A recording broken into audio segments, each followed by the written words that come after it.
Di aula kampus yang ramai, Satria, mahasiswa sederhana dengan pakaian lusuh, berlutut di depan dosen cantik bernama Laras. Semua mahasiswa di sekitar mereka menahan tawa, beberapa bahkan merekam dengan ponsel. Wajah Laras terlihat dingin, menolak tanpa belas kasihan. Kamu pikir aku akan menerima lamaranmu? Lihat dirimu, bahkan untuk makan saja mungkin kamu susah, ucap Laras sinis. Kata-kata itu menusuk hati Satria. Di belakang, suara tawa mahasiswa lain menggema, membuat suasana semakin memalukan. Satria menunduk, rasa malu membakar wajahnya. Air mata menetes, tetapi ia tidak berkata sepatah kata pun. Kerumunan mahasiswa semakin riuh, sebagian bahkan memotret. Laras hanya memalingkan wajah, seolah kehadiran Satria tidak ada artinya sama sekali. Kamera beralih, menyorot wajah Satria yang hancur. Layar menjadi gelap, suara narator terdengar. Apa jadinya jika cinta tulus dibalas dengan hinaan? Apa yang akan kamu lakukan jika harapanmu dihancurkan di depan umum? Inilah kisah dendam berubah jadi kesuksesan. Sebelum kita mulai ceritanya, jangan lupa untuk like, share, dan subscribe channel ini supaya kamu nggak ketinggalan kisah-kisah inspiratif lainnya. Suara narator terdengar dengan penuh semangat. Musik dramatis mengiringi suasana yang tegang dan emosional. Satria adalah mahasiswa miskin yang hidup hanya dengan uang pas-pasan. Setiap hari ia berjalan kaki ke kampus, membawa buku bekas yang sudah lusuh. Meskipun begitu, kecerdasannya membuat banyak orang kagum, meskipun mereka jarang mengakuinya. Sejak awal kuliah, Satria telah menjadi bahan ejekan teman-temannya. Pakaian sederhananya sering dianggap memalukan. Namun, di balik kesederhanaan itu, ia memiliki hati yang besar, tekad kuat, dan mimpi yang jauh lebih besar daripada mereka. Laras adalah dosen muda yang cantik, selalu tampil anggun dengan pakaian mahal. Kehadirannya di kampus seperti magnet. Banyak mahasiswa dan bahkan dosen pria diam-diam mengaguminya, termasuk Satria yang terpikat oleh kecantikannya. Namun, Laras memiliki pandangan materialistis. Ia menilai seseorang dari penampilan, pekerjaan, dan status sosial. Bagi Laras, cinta tanpa kekayaan hanyalah omong kosong belaka, sesuatu yang tak pernah ia pertimbangkan sedikit pun. Satria menaruh hati pada Laras sejak lama. Setiap kali melihatnya, ia hanya bisa menunduk tak berani menyapa. Meski demikian, ia selalu belajar keras agar kelak bisa membuat Laras bangga suatu hari nanti. Ketika Laras mengumumkan bahwa ia masih single, hati Satria berdebar. Ia berpikir, mungkin inilah saatnya menyatakan perasaan. Ia mengumpulkan keberanian, walaupun di dalam hati ada rasa takut ditolak habis-habisan. Satria mempersiapkan sebuah cincin sederhana yang ia beli dengan hasil menabung selama berbulan-bulan. Cincin itu bukan dari emas mahal, melainkan logam biasa, tetapi bagi Satria itu simbol cinta tulus yang ia miliki. Hari itu, Satria mengajak Laras berbicara di aula kampus. Sayangnya, beberapa mahasiswa lain ikut menyaksikan. Tanpa diduga, salah satu dari mereka berteriak, "Wah, Satria mau melamar Bu dosen nih." Suasana langsung gaduh. Dengan lutut gemetar, Satria berlutut di hadapan Laras. Ia menyerahkan cincin sederhana itu. "Bu Laras, mungkin saya bukan siapa-siapa, tapi saya benar-benar tulus mencintai Anda," ucapnya dengan suara bergetar. Laras terkejut namun bukan terharu. Wajahnya berubah menjadi dingin dan sinis. "Kamu pikir aku akan menerima lamaranmu? Lihat dirimu. Kamu bahkan tidak pantas mendekatiku," katanya, membuat hati Satria runtuh. Kerumunan mahasiswa tertawa. Beberapa dari mereka bertepuk tangan seolah menonton drama komedi. "Kasihan banget Satria," ucap salah satu mahasiswa dengan nada mengejek. Satria hanya bisa menunduk dalam rasa malu yang mendalam. Setelah kejadian itu, Satria memilih menghilang dari kampus. Ia berhenti datang ke kelas menghindari semua orang. Hatinya hancur. Bukan hanya karena cinta ditolak, tapi karena harga dirinya diinjak-injak di depan umum. Laras tidak peduli dengan hilangnya Satria. Baginya, itu hanya drama kecil yang tidak penting. Ia bahkan merasa lega karena tidak perlu menghadapi mahasiswa miskin yang dianggapnya tak selevel. Namun, di balik keputusasaan itu, Ada bara semangat yang mulai menyala di hati Satria. Ia bersumpah suatu hari akan membuktikan bahwa hinaan itu hanyalah awal dari kebangkitannya. Ia pergi dari kota, memutuskan untuk bekerja keras, sambil melanjutkan pendidikan secara diam-diam. Hatinya penuh tekad. Aku akan kembali, tapi bukan sebagai orang yang sama, gumam Satria dalam hati. Beberapa tahun berlalu, Laras tetap menjadi dosen, tetapi hidupnya tidak seindah dulu. Ia pernah bertunangan dengan seorang pria kaya bernama Rangga. Namun hubungan itu berakhir tragis karena Rangga berselingkuh. Laras merasa hampa. Semua yang ia anggap sempurna ternyata hanya ilusi. Ia mulai merasakan penyesalan kecil ketika teringat Satria, mahasiswa sederhana yang pernah tulus menyatakan cinta padanya. Sementara itu, Satria bekerja siang dan malam. Ia menjadi asisten peneliti di sebuah laboratorium sambil menyelesaikan kuliah di luar negeri melalui beasiswa. Kabar tentang prestasinya mulai terdengar. Di kampus lama, beberapa dosen mulai mendengar cerita tentang mahasiswa misterius yang berhasil mencetak prestasi internasional. Mereka tidak tahu bahwa mahasiswa itu adalah Satria, yang dulu pernah diremehkan. Laras mendengar gosip tersebut. Ia merasa penasaran. Siapa mahasiswa itu? Sepertinya luar biasa, pikirnya. Namun, ia tak pernah menyangka bahwa nama yang akan disebutkan adalah Satria. Setiap kali mendengar nama Satria, Laras terdiam. Ada rasa bersalah yang menghantui meski ia berusaha menyangkalnya. Namun, egonya terlalu besar untuk mengakui kesalahannya secara langsung. Di sisi lain, Satria tak lagi memikirkan Laras. Fokusnya hanya pada masa depan. Ia ingin membuktikan bahwa kemiskinan bukan penghalang untuk meraih kesuksesan. Satria berhasil mencetak inovasi besar di bidang penelitian energi terbarukan. Namanya mulai dikenal di berbagai universitas bergengsi. Ia mendapat tawaran untuk menjadi pembicara di banyak acara akademik. Waktu berjalan, dan kampus tempat Satria dulu kuliah mengadakan acara wisuda besar. Undangan disebarkan dan nama Satria muncul sebagai tamu kehormatan serta lulusan terbaik yang akan memberikan pidato. Saat Laras melihat nama itu, jantungnya berdetak cepat. Satria? Mustahil. Itu pasti bukan dia, ucapnya pelan. Namun rasa penasaran mendorongnya untuk datang ke acara wisuda tersebut.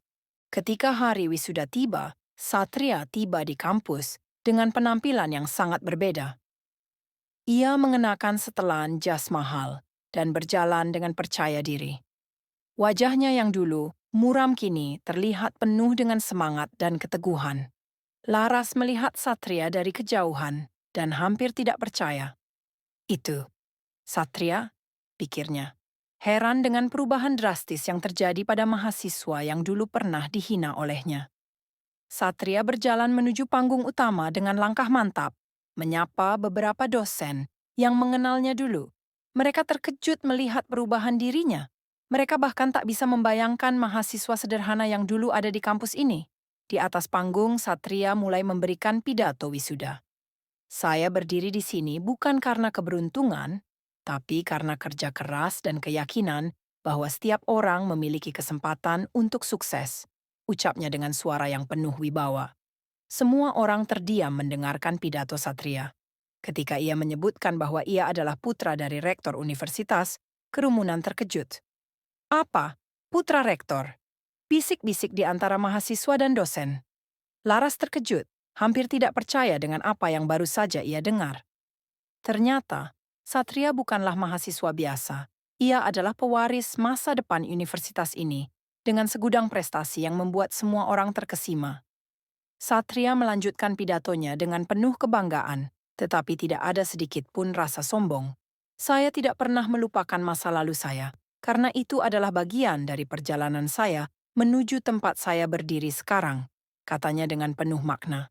Semua mata tertuju pada Satria, terdiam. Mereka yang dulu meremehkannya mulai merasakan penyesalan. Laras sendiri merasa sangat malu, menyadari betapa besar kesalahannya selama ini.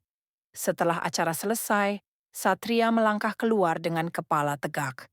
Namun, sebelum meninggalkan kampus, ia sempat berpapasan dengan Laras yang berdiri di ujung lorong. Laras mencoba menghampiri, wajahnya terlihat penuh penyesalan. Satria, aku. Aku minta maaf atas semuanya, kata Laras dengan suara yang hampir tak terdengar. Satria menatapnya sebentar, kemudian mengangguk pelan tanpa berkata apa-apa. Ia tahu, kata-kata maaf tidak akan mengubah apapun. Satria menghilang dari kampus itu setelah wisuda. Ia tidak kembali lagi. Meskipun Laras ingin berbicara lebih lanjut, Satria memilih untuk meninggalkan semua kenangan buruk di masa lalu. Laras merasa kosong. Ia merenung tentang kesalahan yang telah dilakukannya. Ia menyadari bahwa penilaiannya terhadap orang lain sangat dangkal. Semua itu membuatnya merasa tidak nyaman dengan dirinya sendiri.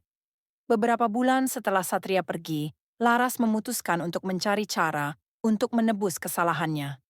Ia mengundurkan diri dari pekerjaannya sebagai dosen dan memulai program sosial untuk membantu anak-anak dari keluarga miskin agar mereka dapat meraih pendidikan yang layak.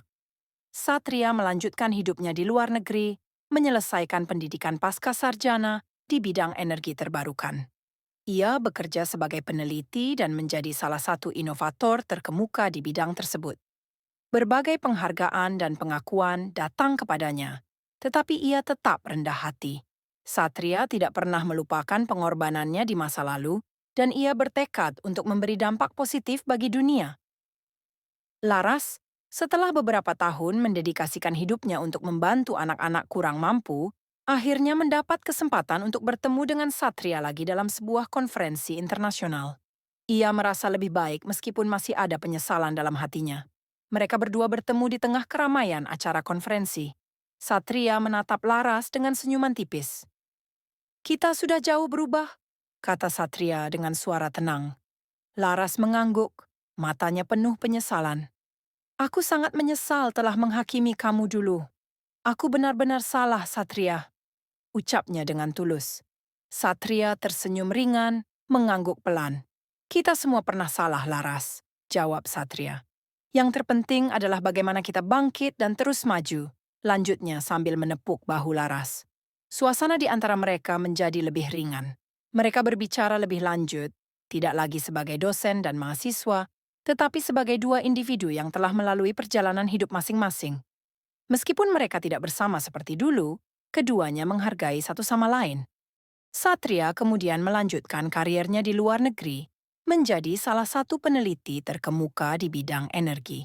Ia kembali ke Indonesia untuk berbagi ilmu dan berkontribusi pada pengembangan teknologi yang lebih ramah lingkungan. Laras, setelah mendedikasikan hidupnya pada anak-anak, kurang mampu, menjadi salah satu tokoh yang dikenal karena pengabdiannya. Ia berhasil merubah pandangan hidupnya dan menjadi sosok yang lebih bijaksana. Bertahun-tahun setelah pertemuan mereka, Satria dan Laras kembali bertemu dalam sebuah acara amal yang diadakan oleh universitas tempat mereka dulu berkuliah. Kali ini, mereka tidak lagi merasa ada jarak. "Aku sangat bangga melihatmu sekarang, Satria," kata Laras. Matanya bersinar dengan kebanggaan. Satria tersenyum lebar. "Aku hanya melakukan apa yang seharusnya aku lakukan. Kita semua punya perjalanan masing-masing, Laras," ucap Satria, menatapnya dengan penuh arti. "Yang penting adalah bagaimana kita saling mendukung dan menjadi lebih baik dari sebelumnya." Laras menyadari betapa besar perubahan yang telah dialami Satria dan dirinya sendiri. Mereka bukan lagi orang yang sama seperti saat pertama kali bertemu. Keduanya telah tumbuh, belajar, dan berubah. "Aku berharap kita semua bisa belajar dari masa lalu," kata Laras, "untuk tidak meremehkan siapapun, karena kita tidak pernah tahu apa yang akan terjadi di masa depan." "Benar," jawab Satria. "Jangan pernah menilai seseorang berdasarkan status sosial atau penampilan. Setiap orang punya potensi yang luar biasa." Pesan moral yang terkandung dalam cerita ini sangat kuat. Jangan pernah meremehkan orang lain karena status sosial mereka. Setiap orang memiliki kesempatan untuk meraih kesuksesan, bahkan dari tempat yang paling tidak terduga sekalipun. Satria dan Laras mengakhiri pertemuan mereka dengan senyuman. Mereka tahu bahwa meskipun perjalanan hidup mereka berbeda, mereka tetap saling menghargai dan belajar dari satu sama lain. Cerita ini mengajarkan kita untuk tidak hanya melihat dunia dari satu sisi saja. Terkadang, yang terlihat sederhana dan rendah hati dapat menjadi sesuatu yang sangat luar biasa jika diberi kesempatan. Dan bagi Satria, kisah ini bukan hanya tentang cinta yang ditolak, tetapi tentang bagaimana ia mampu bangkit dan menjadi seseorang yang tak hanya dihargai oleh orang lain, tetapi juga oleh dirinya sendiri. Di akhirnya, Satria menutup perjalanan hidupnya dengan penuh kepuasan. Ia tahu bahwa apa yang ia capai adalah hasil dari kerja keras dan ketekunannya, bukan karena belas kasihan atau keberuntungan semata. Laras, meskipun hidupnya berubah jauh dari yang ia bayangkan, merasa lebih damai. Ia kini tahu bahwa kehidupan bukan hanya tentang kekayaan dan status, tetapi tentang bagaimana kita memberi kembali pada masyarakat. Terkadang, kita harus merendahkan hati untuk bisa melihat kebenaran, pikir Laras saat melihat Satria. Dan hanya dengan hati yang terbuka, kita bisa menemukan makna sejati dari kehidupan ini. Seiring berjalannya waktu, mereka berdua menjadi inspirasi bagi banyak orang. Satria, yang dulu dihina dan diremehkan, kini menjadi simbol kebangkitan dan kesuksesan. Laras, yang dulu berfokus pada materi, kini menjadi sosok yang penuh empati dan kasih sayang. Mereka telah membuktikan bahwa tidak ada yang tidak mungkin. Dengan tekad dan keyakinan, siapapun bisa mencapai puncak, tak peduli dari mana mereka berasal. Di akhir perjalanan ini, Satria menyadari satu hal. Hidup tidak hanya tentang meraih sukses pribadi, tetapi juga tentang bagaimana kita memberikan dampak positif bagi dunia sekitar. Dan Laras juga belajar bahwa kadang kita harus melewati kegagalan untuk menemukan siapa diri kita sebenarnya. Kedua orang ini, meskipun tidak bersama seperti yang dulu mereka impikan, tetap saling menghormati dan menghargai. Ini bukan akhir, tetapi awal dari perjalanan baru, ucap Satria dalam hati. Dan perjalanan ini aku jalani dengan kepala tegak, penuh harapan. Pesan moral dari cerita ini adalah jangan pernah menilai orang berdasarkan penampilan mereka. Setiap orang memiliki potensi yang tak terduga. Kita semua bisa berhasil jika kita mau berjuang dan percaya pada diri sendiri. Kisah ini mengingatkan kita bahwa kehidupan bisa berbalik sangat cepat. Dari yang terendah bisa bangkit menjadi yang tertinggi, seperti yang dilakukan oleh Satria, yang pernah diremehkan, kini menjadi sosok yang menginspirasi banyak orang. Dan untuk Laras, hidup adalah tentang belajar dari kesalahan dan memperbaiki diri. Tidak ada yang terlambat untuk berubah, dan tidak ada yang terlalu jauh untuk diperbaiki. Tutup dengan pesan moral yang kuat, kehidupan akan lebih bermakna jika kita bisa menghargai orang lain, tak peduli dari mana mereka berasal. Setiap orang berhak untuk sukses. Satria dan Laras akan terus menjalani hidup mereka dengan penuh kebijaksanaan. Mereka telah melalui banyak hal, dan kini mereka adalah contoh nyata bahwa segala sesuatu dapat berubah asal ada usaha dan ketulusan. Kisah ini adalah pengingat bahwa hidup tidak selalu seperti yang kita inginkan. Namun, kita bisa mengubahnya dengan tekad dan keberanian. Jangan pernah menyerah, karena siapa tahu kesuksesan datang pada waktu yang tepat. Laras kini hidup dengan cara yang berbeda. Ia tidak lagi hanya memikirkan uang dan kekayaan, tetapi juga tentang membantu mereka yang membutuhkan. Satria, di sisi lain, semakin sukses di dunia akademis dan penelitian. Saya ingin menjadi seperti Satria, pikir Laras dalam hati. Seseorang yang memiliki prinsip dan tidak mudah goyah oleh keadaan.